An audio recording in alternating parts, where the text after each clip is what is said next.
Thermochemistry चल रहा था हमारा और लास्ट क्लास में हमने पढ़ा था इंथैल्पी ऑफ कंबसन।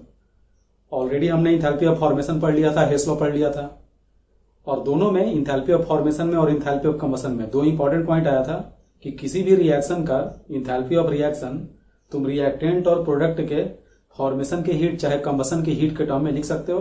अगर फॉर्मेशन के टर्म में लिखोगे तो प्रोडक्ट के डेटा में से रिएक्टेंट के डेटा को घटाना होगा, और अगर कंबसन के टर्म में लिखोगे तो रिएक्टेंट के डेटा में से प्रोडक्ट के डेटा को घटाना होगा।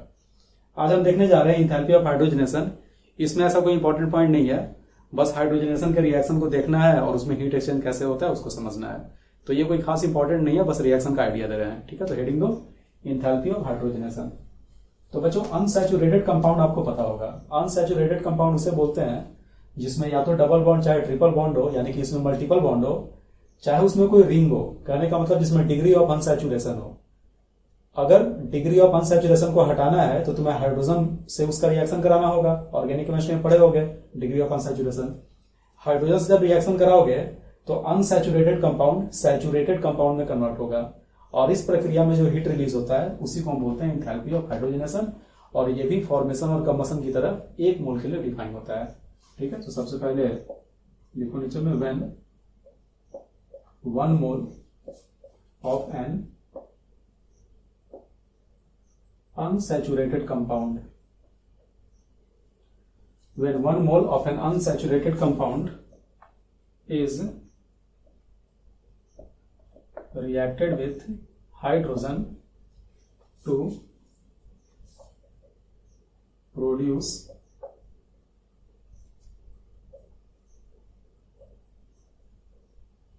saturated product। सैचुरेटेड वो कंपाउंड होता है जिसमें ना ही कोई रिंग हो और ना ही कोई डबल बॉन्ड ट्रिपल बॉन्ड हो, सारा का सारा सिग्मा बॉन्ड इसमें होगा।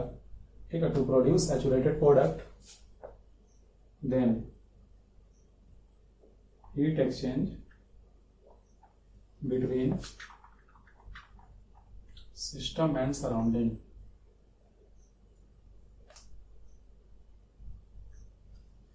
Then heat exchange between system and surrounding is called enthalpy of hydrogenation। उसे हम बोलेंगे enthalpy of hydrogenation। For example suppose करो CH2 double bond CH2 ethylene है, और इथिलीन का रिएक्शन आपने करा दिया हाइड्रोजन गैस से। तो होगा क्या कि ये डबल बॉन्ड यहाँ पे टूटेगा और हाइड्रोजन जाकर यहाँ पे जुड़ जाएगा। तो जैसे ही हाइड्रोजन जुड़ेगा, ये डबल बॉन्ड यहाँ से टूटा, निकेल चाहे प्लैटिनम इन सबों की मौजूदगी में ये रिएक्शन होता है। निकेल और प्लैटिनम कैटेलिस्ट हो गया, और कैटेलिस्ट के सरफेस पे रिएक्शन होता है। तो ऐसे रिएक्शन को सरफेस कैटेलाइज्ड रिएक्शन भी बोलते हैं, हाइड्रोजनेशन के रिएक्शन को। लेकिन ये हमारे फिजिकल केमिस्ट्री का हिस्सा नहीं है, सब ऑर्गेनिक केमिस्ट्री में पढ़ोगे।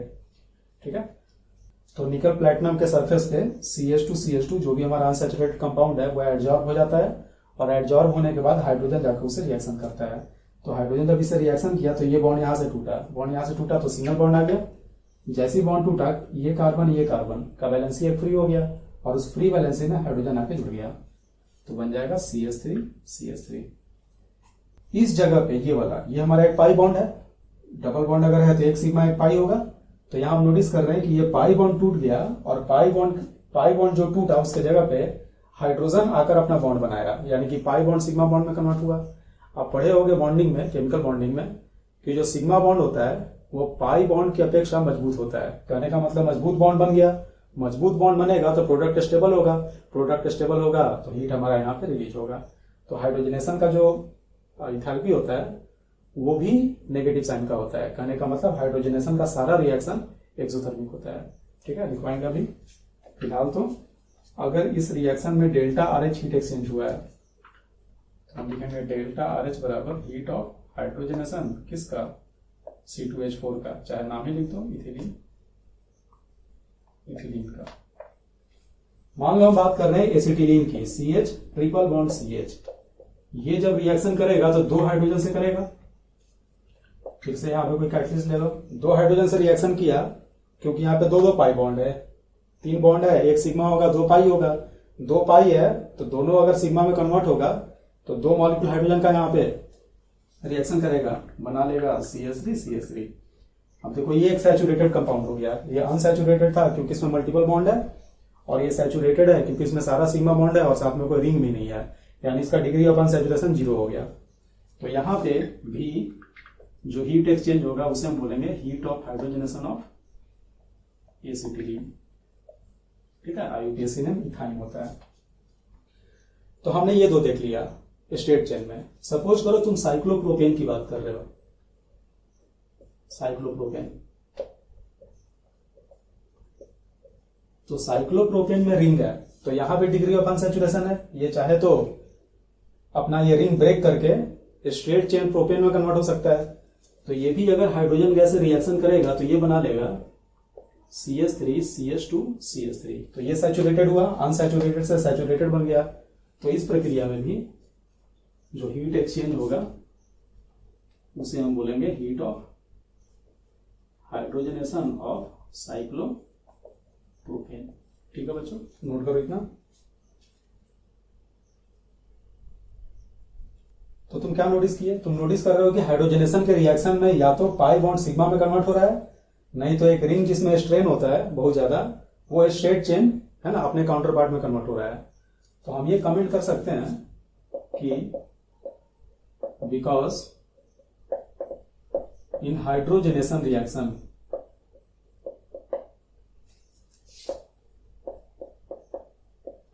in hydrogenation reaction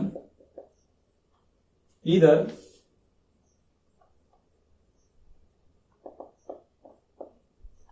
pi bond converts into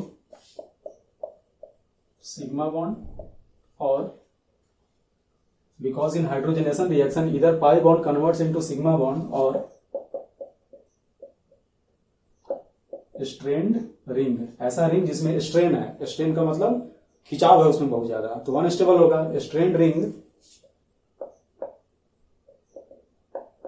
converts into it's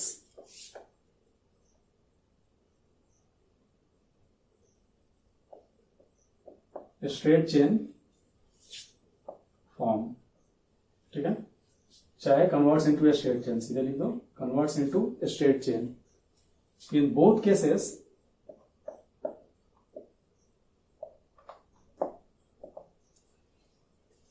stability increases. दोनों ही केस में स्टेबिलिटी इंक्रीज कर रहा है, और अगर स्टेबिलिटी इंक्रीज करता है तो एनर्जी रिलीज होता है, एनर्जी घटता है, और एनर्जी अगर रिलीज होगा तो हम बोल सकते हैं हेंस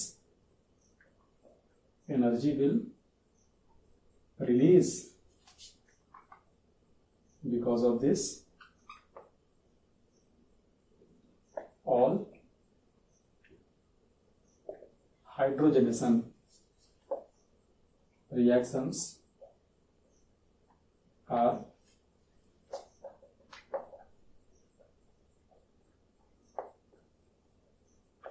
एक्सोथर्मिक इन नेचर। इस वजह से जितना हाइड्रोजनेशन का रिएक्शन है वो सारा का सारा एक्सोथर्मिक होता है।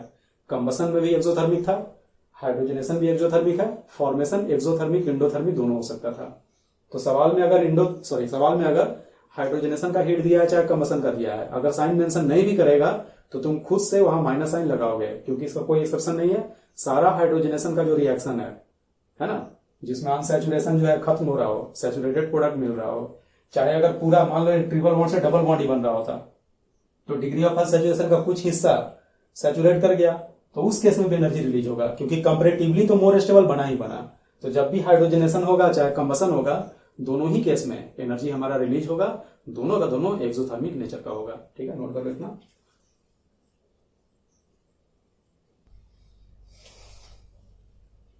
देखो बच्चों, ये हाइड्रोजनेशन का सवाल नहीं है, वो तो ऐसी सिंपल सा रिएक्शन था, किसी भी सवाल में अपीयर हो सकता है।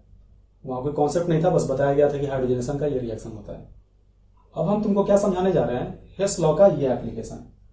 तुमको बहुत सारा रिएक्शन दिया रहेगा और उन रिएक्शंस के सहारे तुमको बोलेगा कि कोई पार्टिकुलर रिएक्शन है, उसका डेल्टा एच बताओ। तब तुम कैसे इसको जल्दी में सॉल्व करोगे। बिल्कुल हिट एंड ट्रायल नहीं करते कि रैंडमली हम चेक कर रहे हैं कि किससे हमारा वो जोड़कर आ जाएगा। एक बार में हम ये काम करते हैं और एक बार में आता भी है। तो देखो कैसे करेंगे। हमारा एम क्या है कि इस रिएक्शन का डेल्टा एच निकालना है। इन 3 रिएक्शन का डेल्टा एच दिया है तो इन 3 के सहारे निकालना है। तो सबसे पहले क्या करो कि जिस रिएक्शन का निकालना है उस रिएक्शन में एक एक करके कंपाउंड को उठाओ और इसमें उसको कंपेयर करो कि कहां पे है। तो पहला कंपाउंड कौन सा है? C2H4। तो अगर तुमको ये रिएक्शन लाना है तो तुमको C2H4 लाना होगा। तो इन तीनों रिएक्शन में बताओ C2H4 कहां दिख रहा है? तो यहां पे दिख रहा है। और भी कहीं है क्या? तो तुम्हारा आंसर होगा नहीं, केवल एक जगह दिख रहा है। तो अगर हमको यहां पे लेफ्ट साइड में C2H4 चाहिए तो जब हम इन तीनों रिएक्शन को रीअरेंज करेंगे तो ये C2H4 लेफ्ट साइड में होगा, तभी जुड़कर लेफ्ट साइड में आएगा। तो एक काम करो, इस रिएक्शन को उल्टा कर दो पहले। तो इसको अगर हम उल्टा कर दें तो आ जाएगा C2H4 gaseous is equal to 2 carbon solid plus 2 hydrogen gaseous, और इसका डेल्टा आरएच हो जाएगा प्लस 52 किलो जूल। हो गया, इसका काम हो गया पहले वाले का। अगला कौन सा है? तो अगला है फ्लोरीन F2। ढूंढो F2 कहीं पे मिल रहा है क्या? तो तुम बोलोगे सर यहां पे भी है और यहां पे भी है, दो जगह है। तो जो दो जगह मिला उस पर फिर काम नहीं करोगे, क्योंकि दो जगह अगर है तो हो सकता है कि दोनों सेम साइड में हो सकता है कि दोनों ऑपोजिट साइड में हो, तो तुम कमेंट नहीं कर पाओगे। अगर ऑपोजिट रहा तो कौन किस साइड रहेगा, कौन लेफ्ट रहेगा, कौन राइट, इस पर भी कमेंट नहीं कर पाओगे। तो तुम उसी को पकड़ोगे जो एक बार अपीयर हुआ है। तो फ्लोरीन को छोड़ दो, आगे बढ़ो। आगे कौन आया? CF4। ढूंढो CF4 कहां पे है? तो यहां पे है। क्या एक ही बार है? चेक करो, एक ही बार है। तो हम इसको लिखेंगे, और किधर हमको चाहिए? राइट साइड में, और ये है भी किधर? राइट साइड में। तो ये जस का तस लिख दो। तो हो जाएगा कार्बन सॉलिड प्लस 2 फ्लोरीन बराबर CF4। ठीक है बच्चों, इतना हम लिख दिया। इसका डेल्टा एच कितना है? -680 किलो जूल। लेकिन हमें जो CF4 चाहिए उसमें 2 का कोफिशिएंट है, इसमें कोफिशिएंट 1 है। तो हम करेंगे क्या? इसमें 2 से मल्टीप्लाई कर देना। जैसे ही 2 से मल्टीप्लाई करोगे यहाँ डेल्टा एच में भी 2 से मल्टीप्लाई हो जाएगा किलो जूल में। हो गया इसका भी काम। अगला कौन है? HF। HF ढूंढो कहां है? तो यहां पे है। क्या एक ही बार है? तो हाँ, और कहीं भी मौजूद नहीं है। तो हम इसको लिखेंगे किधर? RHS में ये भी है, RHS में ये भी है, अकेला है। नोट कर लो, H2 plus F2 is equal to 2HF, और इसका डेल्टा आरएच दिया हुआ है -537 किलो जूल। लेकिन बच्चों हमें तो 4HF चाहिए और यहाँ 2HF है। क्या करेंगे पता ही है आपको? इसमें 2 से मल्टीप्लाई कर देंगे, यहां भी 2 से मल्टीप्लाई हो जाएगा, बस तुम्हारा काम खत्म हो गया। जैसे ये काम किए हमने तीनों रिएक्शन को अरेंज कर दिया। अब इन तीनों को ऐड अगर करोगे तो तुमको ऐड करके लिखने की भी कोई जरूरत नहीं है, सेम यही रिएक्शन आएगा, है ना? सेम यही रिएक्शन आएगा। देख लो चेक करके, C2H4 प्लस, अब यहाँ देखो बच्चों 2 गुना 2 4F2 और यहाँ 2F2, 4 और 2 6F2, देखो यहाँ पे 6F2 था, 6F2 आ गया। ठीक है, carbon solid, 2 carbon solid, notice करो ये 2 कार्बन सॉलिड और ये 2 कार्बन सॉलिड एक दूसरे से कैंसिल हो जाएगा। तुमको कुछ नहीं करना, वो ऑटोमेटिकली जो भी कैंसिल होना है कैंसिल हो जाएगा। क्यों? क्योंकि जो कंपाउंड चाहिए था तुम उसी को ध्यान में रख के लिखे हो, और जो कोफिशिएंट चाहिए था उसको भी ले आए हो। तो वो तभी आएगा जब बाकी का जो कंपाउंड है खुद ब खुद कट जाए और सारा कोफिशिएंट एक साथ खुद ब खुद बैलेंस हो जाए। तो तुमको अलग से करने की जरूरत नहीं है, ये आना ही आना है, तय है। RHS में ऐड करो, देखो कितना आया। कार्बन तो कट चुका था, हाइड्रोजन आया, कितना आया? 2 हाइड्रोजन, और भी कहीं हाइड्रोजन है, देखो यहाँ पे 2 हाइड्रोजन, तो ये भी कैंसिल हो गया, इसको लिखने की जरूरत नहीं है। यहाँ आ जाओ, CF4 और यहाँ 2 से मल्टीप्लाई है, तो ये हो गया 2CF4 और ये 2 से मल्टीप्लाई हो गया इसमें, तो ये हो गया 4HF। और जब आप इसका डेल्टा एच निकालोगे तो ये तीनों ऐड हो जाएगा, ऐड होकर आएगा ये 52 -2 × 680 -2 × 537 किलो जूल। इसको सॉल्व करोगे तो तुम्हारा ये आंसर आ जाएगा। ठीक है बच्चों, तो ये तो बहुत आसान हुआ। हमने जैसे ही HF को लिखा अपने आप तीनों रिएक्शन अरेंज हो गया। मान लो कोई ऐसा सवाल दे जिसमें हम सारे कंपाउंड को अगर रिप्रेजेंट करा भी दें जो एक बार अपीयर हुआ है, उसके बावजूद सारा रिएक्शन अपीयर ना हो, तब हम क्या करेंगे? ठीक है, तो ये तो तुम समझ गए। इसको करो अच्छे से, एक बार वीडियो को पॉज करके तुम खुद से इसको ट्राई करो, तभी तुमको अगला एग्जाम्पल अच्छे समझ में आएगा। एक बार ये तुमको करना आ गया, खुद से हाथ चलाना आ गया, तब अगला समझ में आएगा।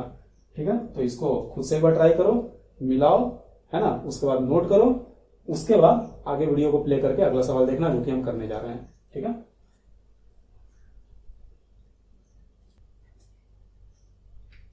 देखो बच्चों सेम इसी तर्ज पे ये वाला सवाल देखते हैं, और ध्यान देना इस तरह का सवाल बहुत ज्यादा इंपॉर्टेंट होता है, ये वाला चाहे इसके पीछे वाला। यहां का है कि calculate enthalpy of formation of H2O2। Hydrogen peroxide का एंथैल्पी ऑफ फॉर्मेशन पूछ रहा है। तो पहले इसके फॉर्मेशन का रिएक्शन लिख दो। फॉर्मेशन का मतलब H2O2 बनेगा, किससे बनेगा? तो तुम H2O2 को बनाओगे इसके कंस्टिट्यूएंट एलिमेंट के मोस्ट स्टेबल फॉर्म से, यानी किससे? H2 गैसियस और O2 गैसियस से। तो तुम्हें इस रिएक्शन का डेल्टा RH निकालना है इन तीनों रिएक्शन की मदद से। ठीक है, तो जो सिखाए थे उस तरीके से बढ़ो आगे। सबसे पहले कौन दिखा? हाइड्रोजन। इसमें ढूंढो हाइड्रोजन। एक बार मिलेगा एक ही जगह पे, तब तुम उसको लिखोगे, नहीं तो तुम उसको, है ना, छोड़कर आगे बढ़ जाओगे। हाइड्रोजन को ढूंढो, है कहीं पे क्या? तो यहां पे हाइड्रोजन दिखा। क्या कहीं और भी है? तो और कहीं भी मौजूद नहीं है, तो बहुत अच्छी बात है। कोफिशिएंट इसका 1 है, इसका भी कोफिशिएंट 1 है, तो हम जस का तस लिख देंगे थर्ड रिएक्शन। तो हमने लिख दिया hydrogen gaseous plus half O2 gaseous is equal to H2O liquid. एक काम करो, साथ साथ तुम लोग भी सवाल पॉज करके लिख लो, और जैसे जैसे हम पूछेंगे ना तुम लोग उसमें देखना, और उसके हिसाब से तुम भी लिखते जाना जिस तरीके से हम लिख रहे हैं, है ना, तो ज्यादा अच्छे से ग्रैप्स करोगे इसको। ठीक है, तो ये रिएक्शन मैंने लिख दिया। ठीक है, पॉज करके नोट कर लो, फिर जैसे जैसे हम पूछेंगे वैसे वैसे खुद से ही रिप्लाई करना। और इसका डेल्टा एच कितना दिया है इस रिएक्शन का? -285। यूनिट सेम ही है, तो फिर मान के चलेंगे यूनिट वही आएगा। अब क्या करेंगे बच्चों? इसके बाद क्या सिखाए थे? हाइड्रोजन तो हो गया, तो क्या सिखाए थे? सोचो खुद से। अगले पे जाएंगे, तो अगला कौन है? ऑक्सीजन। ऑक्सीजन को ढूंढो, यहाँ पे कहां आया है? तो ऑक्सीजन यहां भी है, यहां भी है, 2 जगह। तो क्या हम उस पर काम करेंगे या नहीं करेंगे? तो आंसर होगा कि नहीं, अब उसको छोड़ेंगे हम, क्योंकि 2 जगह आया है, हमें वो चाहिए जो एक ही जगह आया हो। तो O2 को भूलो, आगे बढ़ो।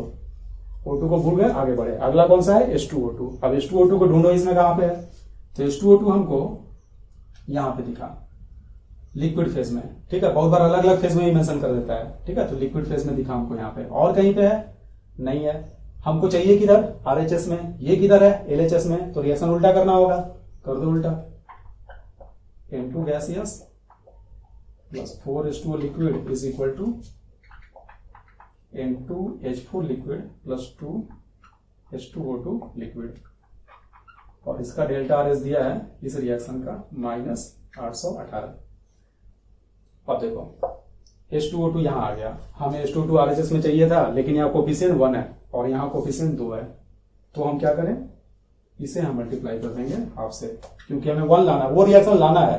तो हम इसमें बदलाव लाएंगे, उसमें बदलाव नहीं लाएंगे, वो लाना है। तो वहां 1 है, तो इसमें हम हाफ से मल्टीप्लाई कर दिए। हाफ से मल्टीप्लाई करोगे, इसमें भी हाफ से मल्टीप्लाई हो जाएगा। हो गया काम। अब दिक्कत क्या है कि इसके बाद कोई कंपाउंड ही नहीं है, और अभी भी हमारा एक रिएक्शन बचा हुआ है। वैसे भी तुम इन दोनों को ऐड करोगे तो वो रिएक्शन अभी नहीं आने वाला है। तो अब हम क्या करें? अब तो हमारा सारा कॉन्सेप्ट खत्म हो गया जो भी हम सिखाए थे। तो कॉन्सेप्ट अभी खत्म नहीं हुआ। पिछले क्लास में इतना ही तक कॉन्सेप्ट हम किए थे, तो हमारा आंसर आ गया था, इसलिए हम आगे नहीं बढ़े थे। कॉन्सेप्ट देखो आगे क्या है। जो जो तुमको चाहिए, अभी तक का कॉन्सेप्ट क्या था? जो जो तुमको चाहिए उसको यहां पे ढूंढो। अगर एक बार मिले, एक और केवल एक बार, तो उस रिएक्शन को लिखो उस तरीके से कि जिस साइड हमको चाहिए उस साइड वो रहे, और कोफिशिएंट को भी सेम कर दो। यहां तक हम सीख गए। अब क्या करो कि जो ये तुम 2 रिएक्शन लिख लिए, ठीक है, तुम इस रिएक्शन को अगर लिखे हो तो पक्के से इसमें कोई ना कोई एक ऐसा कंपाउंड आया होगा जो उसमें मौजूद नहीं है। जो मौजूद है उसको तो हम लिख लिए, लेकिन जो यहां पे है लेकिन हमें वो चाहिए नहीं, उसे कटना भी तो होगा, क्योंकि हमारे नेट रिएक्शन में तो वो नहीं चाहिए। फॉर एग्जाम्पल देखो, जैसे हमारे उस रिएक्शन में नोटिस करो नाइट्रोजन नहीं है, लेकिन नाइट्रोजन यहां आया हुआ है। तो जब तुम इसको ऐड करोगे तो नाइट्रोजन तो आ जाएगा। अगर हम इसको नहीं काटते हैं तो इसको एनी हाउ काटना पड़ेगा। और ढूंढो, और भी बहुत सारा होगा। N2H4 देखो यहाँ पे दिख रहा है, N2H4 भी हमको नहीं चाहिए। इस रिएक्शन में N2H4 नहीं है, जबकि हमारे लिखने में आ चुका है, तो इसको भी काटना होगा। तो तुम किसी एक पे भी काम करोगे तो तुम्हारा काम हो जाएगा, दूसरा अपने आप कट जाएगा। तो बताओ क्या करें? नाइट्रोजन को हमें कैंसल आउट करना है। कैंसल आउट करने के लिए अगले रिएक्शन में नाइट्रोजन चाहिए और वो RHS में चाहिए। तो एक काम करो, जो रिएक्शन यहाँ बचा हुआ है ढूंढो, तो उसमें नाइट्रोजन है क्या? पक्के से उसमें नाइट्रोजन मिलेगा। तो हाइड्रोजन ये वाला हो चुका, N2 ये वाला रिएक्शन ये भी हमारा हो चुका। तो बचा ये रिएक्शन, और इसमें नाइट्रोजन पहले से ही राइट हैंड साइड में है, यहां पहले से लेफ्ट में है। काटने के लिए हमको RHS में ही चाहिए, पहले से RHS में है, तो इसको जस का तस लिख दो। जस का तस लिखोगे तो N2H4 liquid plus O2 gaseous बराबर nitrogen gaseous plus 2H2O liquid, ऐसा लिख दिया हमने बच्चों। अब देखो यहां जो नाइट्रोजन है उसमें हाफ से मल्टीप्लाई हुआ है, जबकि यहां पे 1 कोफिशिएंट है, तो हमें यहां भी मल्टीप्लाई करना होगा हाफ से, ताकि नाइट्रोजन हमारा कैंसिल हो जाए। ठीक है। और इसका डेल्टा एच क्या हो जाएगा, डेल्टा एच हो जाएगा इसका -622 और इसमें भी हाफ से मल्टीप्लाई हो गया। अब अगर तुम इन तीनों रिएक्शन को ऐड करते हो, ठीक है, तो नोटिस करो नाइट्रोजन नाइट्रोजन कट गया, N2H4 भी देखो यहाँ हाफ है कोफिशिएंट, यहाँ भी हाफ है, ये भी हमारा कैंसिल हो जाएगा, बचा उसको ऐड करो तो H2 लिख दिया हमने, H2 प्लस 4H2O, लेकिन यहाँ मल्टीप्लाई हो गया हाफ से, तो 4 में जब हाफ से मल्टीप्लाई हुआ तो ये 2H2O बचा। RHS में जरा देखना, RHS में देखो यहाँ पे 2 है और यहाँ हाफ है, तो ये हाफ और 2 कटेगा, एक H2O बचेगा और एक H2O यहाँ है, तो एक H2O ये, एक H2O ये, 2 H2O इधर भी, तो ये H2O ये H2O ये H2O कैंसिल हो गया। कैसे, हाफ से मल्टीप्लाई हुआ तो 2H2O, एक H2O यहाँ और यहाँ भी हाफ से मल्टीप्लाई हुआ तो 1H2O 1 1 2, यानी LHS में भी 2 RHS में भी 2 कैंसिल हो गया। बार बार हम बोल रहे हैं ये सब तुमको करने की जरूरत नहीं है, एग्जाम में टाइम झूठ मूठ का वेस्ट होगा, ऐड करके वही आना है, क्योंकि तुमने सारे रिएक्शन को ऑलरेडी लिख दिया है, तो फिर कोई चारा ही नहीं बचता है नहीं आने का, अनलेस कि तुम कोई ना कोई मिस्टेक की हो। ठीक है, अब देखो ऑक्सीजन को ऐड करते हैं, तो यहाँ पे हाफ O2, यहाँ पे हाफ O2, हाफ हाफ हो जाएगा 1 O2 और RHS में बस ये बच गया, तो यहाँ 2 है कोफिशिएंट और आगे में हाफ से मल्टीप्लाइड है, तो ये हो गया H2O2 और इसका डेल्टा H हो जाएगा, तीनों को ऐड कर दो, -285 -818 इंटू हाफ -62 इंटू हाफ। ठीक है बच्चों, यहां से सॉल्व करोगे आंसर आ जाएगा। तो आइडिया लग गया, ये 2 सवाल बार बार ट्राई करना तब तक जब तक कि अच्छे से कॉन्फिडेंस ना आ जाए, खूब ऐसे सवाल पूछता है आईआईटी में, और एक बार तुमको जब कॉन्फिडेंस आ गया तो इतना खतरनाक तुम्हारा लेवल हो जाएगा कि तुमको रिएक्शन लिखने की जरूरत नहीं पड़ेगी, सीधे कंपेयर करोगे और जो तुमको सेम साइड मिले उसका जस का तस लिख दो, जो अपोजिट मिले उसका साइन उल्टा कर दो, और जो कोफिशिएंट चाहिए उसे मल्टीप्लाई करके तुम चाहो तो डायरेक्ट ये डेटा लिख सकते हो। तो जब तक वो लेवल ना आ जाए तब तक ऐसे सवाल पे प्रैक्टिस करते रहना। ठीक है, नोट कर लो। देखो बच्चों, इंथैल्पी ऑफ फ्यूजन, छोटा मोटा कुछ हीट होता है वो सब मेंशन कर देते हैं, ताकि जब आए सवाल में, है ना, तो तुमको लगे कि हाँ मेरा पढ़ा हुआ है और वहां पे कोई खास डर ना लगे। वैसे सब उतना इंपॉर्टेंट नहीं है, तुमको पहले से भी आइडिया होगा। फ्यूजन का मतलब क्या, सॉलिड लिक्विड में गया। इंथैल्पी ऑफ फ्यूजन यानी 1 मोल सॉलिड जब लिक्विड में कन्वर्ट हो तो उस प्रक्रिया में जो हीट एक्सचेंज होगा उसी को हम बोलेंगे इंथैल्पी ऑफ फ्यूजन। सेम हो जाएगा इंथैल्पी ऑफ वेपोराइजेशन का, सेम हो जाएगा इंथैल्पी ऑफ सब्लिमेशन का। ठीक है, तो हम एक बार में सबको नोट कर देते हैं, फिर हम समझा देंगे अच्छे से, तुम भी उसको कॉपी कर लेना। ठीक है, देखो बच्चों, enthalpy of fusion, when 1 mole of a solid converts into its liquid phase, then heat exchange between system and surrounding, heat exchange केवल लिखा है तो सिस्टम सराउंडिंग के बीच में ही होगा, at constant temperature and pressure is called enthalpy of fusion. कहने का मतलब, मान लो बेंजीन सॉलिड जो है वो कन्वर्ट हो गया बेंजीन लिक्विड में, तो यहाँ पे जो भी डेल्टा RH होगा इसे हम बोलेंगे इंथैल्पी ऑफ फ्यूजन, किसका, तो बेंजीन का। ठीक है, उसी प्रकार से बोला है इंथैल्पी ऑफ वेपोराइजेशन, जब 1 मोल लिक्विड कन्वर्ट हो जाता है अपने वेपर फेज में, सेम वही कांस्टेंट टेम्परेचर प्रेशर पे, तो जो हीट एक्सचेंज होगा उसे हम बोलेंगे इंथैल्पी ऑफ वेपोराइजेशन। इसमें हम ऐसे लिख सकते हैं C6H6 लिक्विड से अगर C6H6 वेपर में चला गया तो जो भी डेल्टा RH है वो कहलाएगा enthalpy of vaporisation of benzene liquid. Similarly अगर सॉलिड डायरेक्ट वेपर में चला जाए तो हम उसे सब्लिमेशन का हीट बोलेंगे। ठीक है, तो उसको भी लिख सकते हो, सॉलिड गया गैस में, है ना, तो आइडिया लग गया। नोट कर लो इसको, यहां सब्लिमेशन लिखना, enthalpy of sublimation. 1 mole solid को जब हम पूरी तरह से वेपर में कन्वर्ट कर दे डायरेक्ट, तो जो हीट एक्सचेंज होता है सिस्टम सराउंडिंग के बीच में उसे बोलते हैं इंथैल्पी ऑफ सब्लिमेशन। ठीक है, नोट कर लो। देखो बच्चों, मान लो कि तुमको दिया है कि सॉलिड अगर लिक्विड में जा रहा है तो उसका डेल्टा एच जो है वो x के बराबर है। ठीक है, लिक्विड अगर गैस में जा रहा है तो उसका डेल्टा एच y के बराबर है, और ये दिया है temperature T1 and pressure P1 पे, और ये दिया है टेम्परेचर T2 और प्रेशर P1 ही ले लो, लेकिन टेम्परेचर चेंज कर दिया, जैसे पानी का होता है 0 डिग्री C 100 डिग्री C, लेकिन प्रेशर 1 ही ATM होता है, हो सकता है प्रेशर भी चेंज कर दे। ठीक है, तो तुमसे बोल रहा है कि अब सॉलिड अगर गैस में जाएगा तो इसका डेल्टा एच बताओ क्या होगा। तो तुम अगर ऐसा करते हो कि दोनों रिएक्शन को ऐड कर देंगे तो लिक्विड से लिक्विड कट जाएगा, सॉलिड से गैस आ जाएगा, यानी डेल्टा एच बराबर delta H1 plus delta H2, और ये हो गया x प्लस y। अब बताओ ये सही किया हुआ है कि गलत किया हुआ है, तो हमारा आंसर होगा ये गलत है। क्यों गलत है, क्योंकि टेम्परेचर प्रेशर दोनों का अलग अलग है। जब भी दो रिएक्शन को हम ऐड करते हैं तो दोनों का टेम्परेचर और प्रेशर दोनों का दोनों सेम होना चाहिए। ये किस टेम्परेचर प्रेशर पे पूछ रहा है ये तो बात की बात है, ये बाद में सोचेंगे। पहले दोनों को जब हम ऐड करेंगे तो टेम्परेचर प्रेशर पक्के से सेम होना चाहिए और जो आएगा वो भी उसी टेम्परेचर प्रेशर पे आएगा। तो ये गलत है, ये गलती कभी मत करना कि 0 डिग्री सी का दिया है 100 डिग्री सी का दिया है, दोनों को तुम ऐड कर दिए तो ये निकल के आ गया, गलत हो जाएगा। लेकिन हाँ, अगर तुमको बोल रहा है कि सॉलिड से लिक्विड का डेल्टा H1 है और यहाँ पे टेम्परेचर T1 है, प्रेशर P1 है, ठीक है।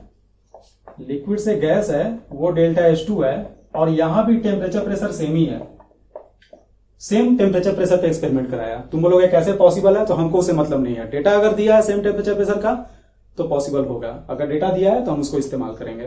तो सेम टेम्परेचर प्रेशर पे फ्यूजन भी हो रहा है, सेम टेम्परेचर प्रेशर पे वेपोराइजेशन भी हो रहा है। इनफैक्ट ट्रिपल पॉइंट पे ऐसा होता भी है, ट्रिपल पॉइंट पे तीनों फेज इक्विलिब्रियम में होता है।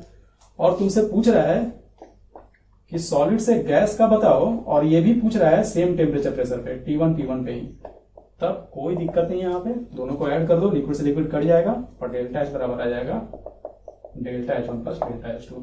ठीक है बच्चों, तो ये ध्यान रखना, दिमाग में रखना, ठीक है। फ्यूजन और वेपोराइजेशन का हीट जोड़ोगे तो सब्लिमेशन के बराबर आएगा, लेकिन तब आएगा जब तीनों रिएक्शन का टेम्परेचर और प्रेशर जो है वो सेम हो। नोट कर लो। अगला हेडिंग दो, इंथैल्पी ऑफ ट्रांजिशन। ये क्या होता है? तो जब कोई एक किसी कंपाउंड का, किसी मॉलिक्यूल का, किसी एलिमेंट का जब एक एलोट्रॉपिक फॉर्म दूसरे एलोट्रॉपिक फॉर्म में कन्वर्ट होता है तो इस प्रक्रिया में जो भी हीट एक्सचेंज होगा उसे हम बोलते हैं इंथैल्पी ऑफ ट्रांजिशन। ठीक है, क्या लिखेंगे definition? When 1 mole of an allotropic form changes into another, then heat exchange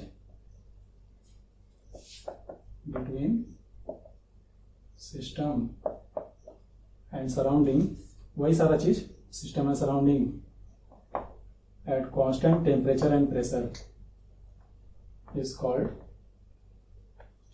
enthalpy of transition.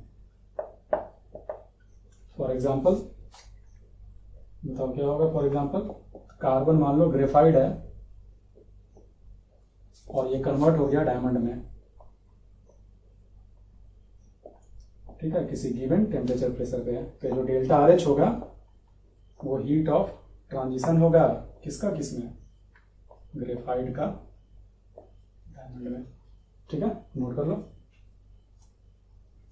ये सवाल देखते हैं बच्चों, उसने कह रहा है कि कार्बन का हीट ऑफ कंबशन इतना दिया है, डायमंड का O2 के साथ रिएक्शन करा के इतना दिया है। इन दोनों डेटा के सारे बताना है तुमको इंथैल्पी ऑफ ट्रांजिशन ग्रेफाइट का डायमंड में क्या होगा। बहुत ही आसान सवाल है। ग्रेफाइट को डायमंड में जाना है तो ग्रेफाइट वाले को जस का तस लिखो बराबर CO2, तो इसका डेल्टा H हो जाएगा -393.51। और डायमंड में जाना है तो डायमंड प्रोडक्ट में आएगा तो इसको उल्टा कर दो, तो ये हो जाएगा CO2 से कार्बन डायमंड प्लस O2, इसका डेटा है -395.41, लेकिन रिएक्शन उल्टा किए हो तो ये प्लस हो जाएगा और दोनों को ऐड कर दो। जैसे ही ऐड करोगे है ना, ग्रेफाइट जो है कन्वर्ट हो जाएगा डायमंड में, O2 कट जाएगा और CO2 भी कैंसिल हो जाएगा और डेल्टा H क्या आ जाएगा? 395.41 -395.51, ये आपका किलो जूल पर मोल में आंसर आ जाएगा। ठीक है, नोट कर लो। ठीक है बच्चों, आज की क्लास यहीं तक। अगले क्लास में हम लोग बॉन्ड इंथैल्पी को पढ़ेंगे डिटेल में। ठीक है, तो मिलते हैं अगले क्लास में।